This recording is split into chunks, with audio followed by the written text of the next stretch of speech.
Hey there, Kate. It's Steel Samurai here. I was going to make Honey Bunny a card, just like Dum Dum, but then I heard she died. I'm really sorry about that. I can only imagine what I'd feel like if my cat died.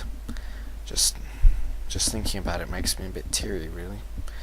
So then I decided to do something to keep your mind off of it and cheer you up. I was going to tell you a story, but then V12GBY beat me to it. So I thought, and shamelessly borrowed shots from Dum Dum,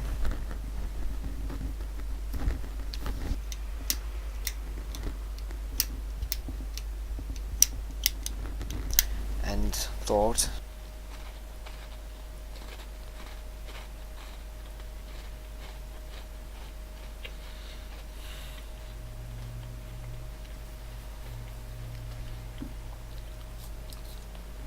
and I couldn't think of anything, so I thought some more.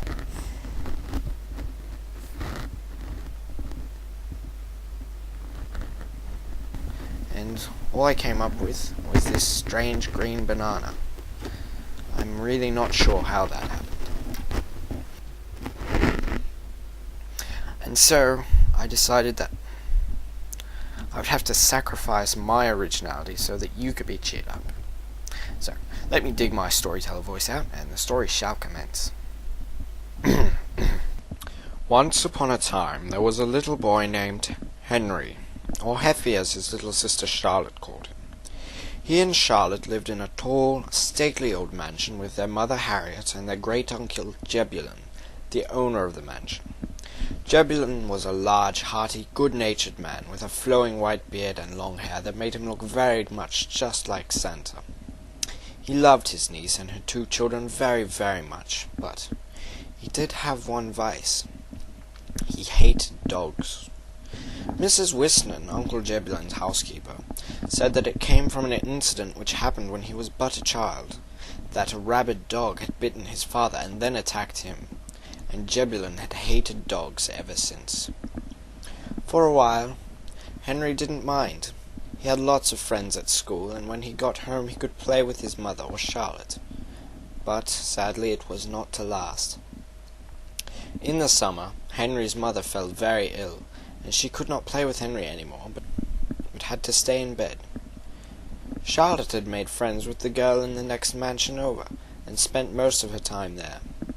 Henry soon became very bored, but he could not go out and play with his friends from school because Mrs. Wisnon said he was too young to be out by himself. When Uncle Jebulon was home, he would take Henry on his knee and tell him great and wonderful stories about battles and generals and empires and pirates and the days when Britain ruled the seas. But Uncle Jebulon did not come home from his business until it was already dark in the evening, and often made long business trips to Calais or Paris. It was during one such business trip that the real action of our story begins. Charlotte was over at the house of a friend, Muffy, and Henry was all alone. At first he played in the garden, for his Uncle Jebulon had a very wonderful garden kept by the groundskeeper, Hans, but he soon tired of this and went inside to watch Mrs. Wisnon do her housework. He sat there and watched her dust the shelves and vacuum the carpets, and watched, until finally Mrs. Wisnon couldn't stand it any longer. "Now there, Henry," she said, "I can't get any work done with you staring at me like that. You'll have to go outside and play some more in the garden." But Henry didn't go outside. Instead, he went upstairs and watched his mother sleeping. Her face was very pale. Henry thought about what might happen should she die. He and Charlotte would probably keep living with their Uncle Jebulon, but he couldn't imagine it without mother there. All of a sudden, he caught a flash of something brown and wriggling outside the window. He carefully got up and looked outside. There was something strange on the lawn below. A little brown ball of fluff was moving around in the long grass. Henry tiptoed out of his mother's room and shut the door quietly, then ran downstairs, nearly knocking Mrs. Wisnon over, and out into the garden where he had seen the strange thing. At first, he couldn't find it, but then he looked closely. There it was, in the grass. Henry stepped quietly over to it, and then pounced upon it, and then looked at it more closely.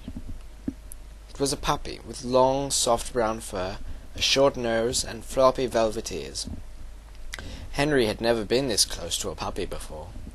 He brought it up close to his face to look at it better. Suddenly, a long pink tongue flashed out and licked him on the cheek. Henry was so surprised that he dropped it right into the grass. The puppy landed with a soft plump, and Henry, concerned, bent over to make sure it was all right. He was rewarded by a sloppy kiss upon his nose. It tickled. Henry laughed, and the puppy licked him some more. Attracted by all of the commotion, Mrs. Whiston came out and saw the two together, rolling in the grass. She smiled for a moment, but her smile soon turned into a frown as she realized that the puppy could not stay. "It ain't right," she thought to herself, "keeping a boy cooped up like that with no one to play with." And with that, her mind was made up. She took the puppy into the kitchen, gave him some warm milk, and then pulled Henry to the side. "Can I keep him? He won't be any trouble." "Oh, bless your heart, young'un, of course you can. But we cannot let your great Uncle Jebulin know. We'll have to keep it hidden while he's at home." The look of pure joy on Henry's face was more than payment for the risk Mrs. Whiston took by letting him keep the dog. For a time, all was well. Henry would come home after school and play with Kiffy, as he'd named the puppy, until it was nearly time for his uncle to arrive. Then he'd take the puppy inside for Mrs. Whiston to feed, while everyone else had dinner. Charlotte knew about the puppy and played with him almost as much as Henry. All the while, though, Henry was fearful of what would happen when his uncle found out. One day, it happened. They were all eating dinner around the large old table when it happened that Uncle Jebulin ran out of milk for his coffee. "I'll go get some more myself. No need to interrupt Mrs. Whiston's dinner with it," he said. "No, I'll go, Uncle," said Henry. "Oh no, my boy, you stay here and finish eating your soup." Before anyone could stop him, Uncle Jebulin had gotten up and was halfway to the kitchen. Henry got up, intending to throw himself in front of the door, but it was too late. By the time Henry got there, Henry had seen the puppy, and a look of horror had spread across his face. "What is that thing doing in my house?" "No, Uncle." Henry pushed past his uncle, and grabbed Kiffy, holding it tightly. "You can't get rid of it. You can't. He's my friend," Henry sobbed. Jebulin looked at the two, the look of horror changing to one of amazement. "But Henry, he could bite you, attack you." I don't care. Just don't take him away. Please, Uncle, please." Jebulin stepped forward and took the puppy from Henry's arms. He held it awkwardly and then brought it closer to his face, looking at it. Kiffy licked him on the nose. Uncle Jebulin's expression of shock was, if possible, greater than Henry's had been. A smile slowly spread across his face, and he handed the puppy back to Henry. "All right, you can keep it." The end. Well, Kate, I hope you really liked it, and that it cheers you no end. Ooh, what's this? It looks like you've got a new vlog. I'll just post this and check it out.